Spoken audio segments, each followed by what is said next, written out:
First, though, to Antioch, Tennessee, where there is no good reason for an early morning massacre that took the lives of 4 innocent people, 4 innocent young people. There is, however, a suspect, and he's finally in custody after roughly 36 very tense hours. 21-year-old Travis Rainking, finally apprehended. There he is in the back of the cruiser. And this was less than a mile from the Waffle House, where he's accused of pulling up in a pickup truck about 3:30 in the morning, wearing nothing but a jacket, and opening fire on the staff and the patrons before fleeing the scene on foot. At 1:07 this afternoon, Travis Rainking was taken into custody in a wooded area near here by members of the police department's Specialized Investigations Division's Narcotics Unit. From his apprehension, he was taken to the South Precinct, where he immediately requested a lawyer and refused to make a statement. Rainking has been taken to General Hospital to be checked out, and then will be taken to the Nashville jail, where he will be booked on 4 counts of criminal homicide. Police say that he had a loaded pistol in his backpack when he was caught today, though it was an AR-15 rifle that he unloaded at the Waffle House before a quick-thinking customer took him down. A customer who is now being called a hero. I saw my opportunity in my window, so I took it. And I ran through the door as fast as I can, and just kind of jammed him up with the gun when it pointed down. And then we started kind of wrestling for it and scuffling and fighting for it.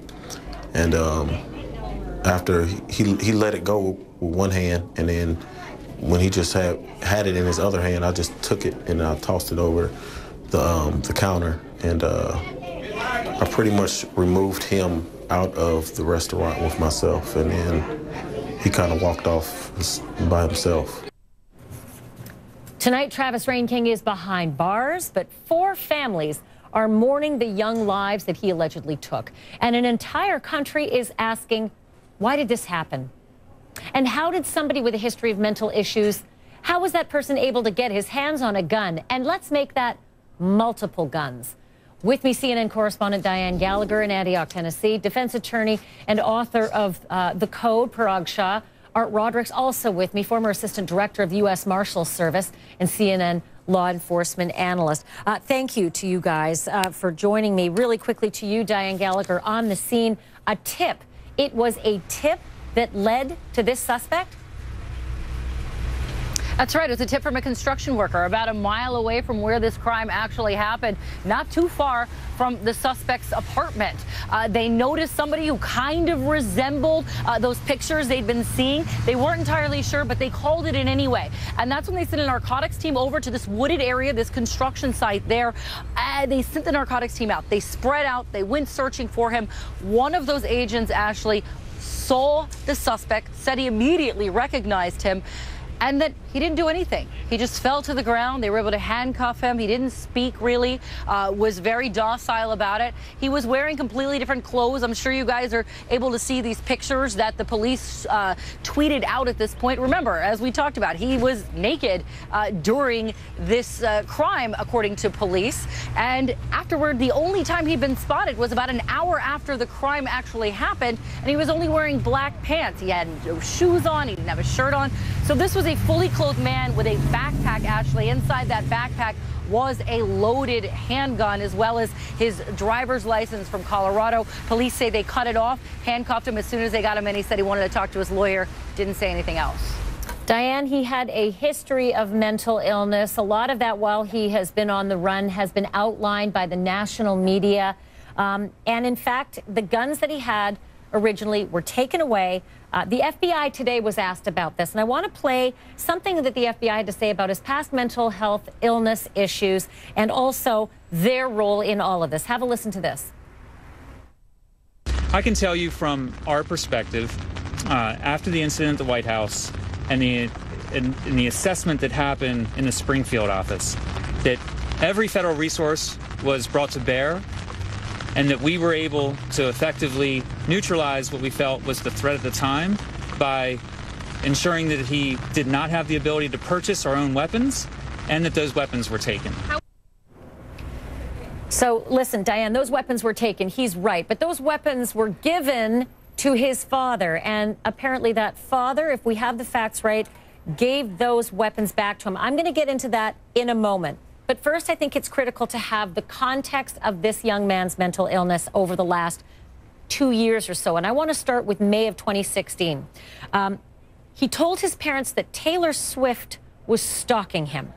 Then about a year later, in June of 2017, a witness, it may have been a neighbor, saw him wearing a pink dress, throwing a gun into the trunk of a car and going to perhaps a local pool. The people at the local pool saw him jump into the pool and then eventually disrobe himself of that pink dress and expose his genitals. About a month later, he was arrested at the White House, apparently trying to meet President Trump. And about a month after that, in August of 2017, he told police that people were tapping his computer and his phone, which led in that month to the authorities seizing the firearms. Diane, how did he get the firearms back, and what is the role of his father in all of this? Actually, that is the role of his father. His father gave him the firearms back. The state of Illinois revoked his authorization to have those firearms. They then confiscated those firearms. They basically seized them from him.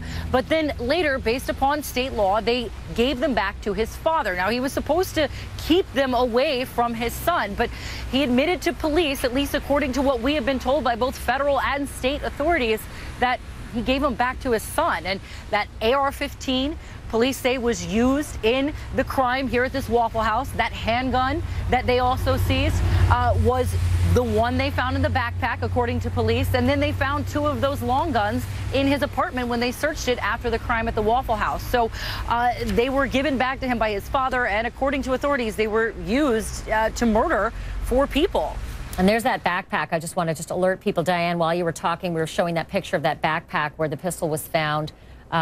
Ultimately, one of the pistols that they believe is what had been confiscated from him originally because of his mental health issues. Diane, stand by for a minute. I want to bring in Art Roderick if I can. Art, there's another component of this story. Kind of came out of left field a little bit, but it has to do with last Tuesday. And let's be really clear that last Tuesday, the Waffle House incident had not happened. There wasn't a quadruple murder. This was just a guy who walked into a BMW dealership, somehow got a key fob and stole a BMW. I've got some dash cam video of the police chase that ensued and some still pictures of him at the BMW dealership. It turns out it was Travis Reinking who was there at the BMW dealership. The police released the chase video where they were chasing after the stolen BMW. Ultimately, Art, they decided to abandon this chase because it was busy. They said there were too many people, was too much of a populated area, and the BMW had a GPS monitoring system anyway. So they didn't feel at the time that there was any need to chase some random car thief through a busy area, but ultimately they discovered it wasn't some random car thief. It was a guy who allegedly would go on several days later to shoot 4 people. Does any of what you're seeing play into this story? Or is there far bigger fish to fry all throughout this story? I think you have to go way back. You have to go back and look at the family who knew, you know, per documentation that as early as 2016 that he had some real psychological issues. And I'll tell you that once the weapons were confiscated and turned over to the father, it's against federal law to give firearms to a person that's not legally supposed to have them, and his license at the time or his permit to carry had been revoked. That's very confusing because we're talking state law and federal law, and each one has some guidance in the issuing of permits and also in the purchase of firearms. So there's going to be a lot of legal statutes to go through to look at this, but he did violate federal law by giving those firearms. The father violated federal law by giving the firearms back to his son. So let's get Parag to jump in here. Don't go anywhere, though, Art. I have more questions for you. Sure. Parag, does that mean that Dad's going to face charges for doing what Art just said he could not do? He could. He could potentially be facing federal charges if he's correct about the federal law. But above all that, I mean, the father is clearly negligent as well. He's civilly negligent, and I think what he did may rise to criminal negligence, which may be an avenue for criminal charges. Okay, Parag, don't go anywhere. There's a little bit I want you to hear from the arrest, because when the arrest happened, Carlos Lara said this about the suspect. And I think you've probably seen the pictures of the suspect. His clothes are ripped on either side. He's wearing a burgundy shirt. Very little resistance when they got him out of the woods. It's interesting to note what he's wearing, and I'll get into that in a moment. But first, listen to Carlos Lara and in terms of how the arrest went down. As soon as the detective saw him, there was really no communication other than him, the detective drawing down on him, and he got on the ground and proned out and was taken into custody. Did not try to resist? Not at all, not that I know of, sir. So, Art Roderick, listen, when you're tracking someone who is armed and dangerous and clearly has suffers from mental illness, you find him in different clothes. Is that really the Achilles heel? Eventually they need supplies. He may have come in out of the woods, but at some point he needed something to wear, he probably needed something to eat, and he probably needed something to drink. And do you think that's why they may have caught him? I think that's exactly why, but I also think that there was some planning involved here, because the 8:30 sighting that we see, he's just in the black pants on the edge of the wood line. Now, did he, prior to this, stash some clothing, the backpack, and the handgun into a camp area that was covered where law enforcement couldn't find it all night during the search? Now, we also have to remember that there was really heavy rain yesterday evening, which would have made the search a lot more difficult for law enforcement, for K-9, and for air support. So it rained a lot all last night and then through this morning. And then, of course, he's caught this afternoon either trying to come out and get some more supplies, but he gave up without a fight, thank goodness. Yeah, stand by, if you will, for a moment. With me now Sure. is Abedi Da Silva. He is the brother of one of the victims in that shooting, the victim, Aquila Da Silva. Also is Lancelot Da Silva. That's Aquila's cousin. Thank you to both of you, and I am so sorry for the loss of your family member. I'd just like to get your reaction to the fact that the suspect has finally been caught. So we are definitely relieved that the customer has been, or the assailant has been caught, because that's no more lives that he can take and no more families that he can impact. However, these incidents are occurring far too many times, and I'm still kind of in shock and almost living life in fear, having to look over your shoulders and not sure what you can, really do in this society without feeling like your life is endangered. I think a lot of people share your sentiments. I personally report far too often on stories like this. Abedi, I do want to ask you about your brother Aquila's girlfriend, because she was with him and she was also hurt, and apparently she's in the hospital. I don't know if she's still in the hospital. Do you have an update on her condition? Oh yeah, we just left from the hospital from seeing her. She had surgery. She has to go back through surgery. I mean, she's alive. It's just hard for her to process right now everything, and she's just trying to get through it right now. And how are you getting through all of this? Well, I'm just taking it a day at a time. It just feels unreal because it just happened, and I'm just trying to stay strong. The family's supportive. A lot of friends are supportive. Aquila, I had a lot of love and support out here in the city. Really showed them love, so we thank you for that. We thank you for the support that everyone's been showing and spreading light on this situation. And yeah, I'm just, that's what's keeping me motivated, the support that I'm getting from family and friends. The love is really there. There was a hero in this story as well, Abedi, and that was a man named James Shaw Jr., who, I may have the facts slightly off, but for the most part, the description has been that James Shaw Jr. saw a chance.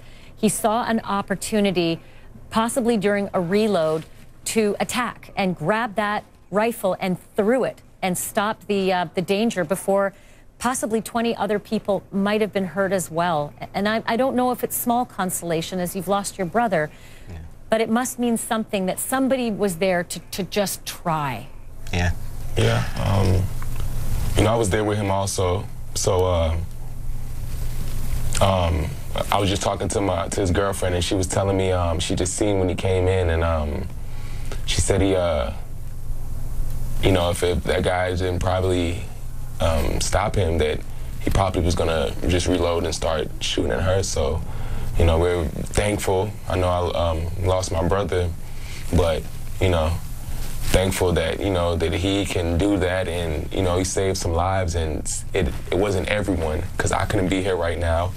His girlfriend couldn't be here right now. So we are thankful for him for making that courageous move. Yeah, and he was injured as well. I mean, he was grazed by a bullet. We're showing the video of him, you know, after being treated. He burned his hands as well by grabbing you know, the muzzle was hot.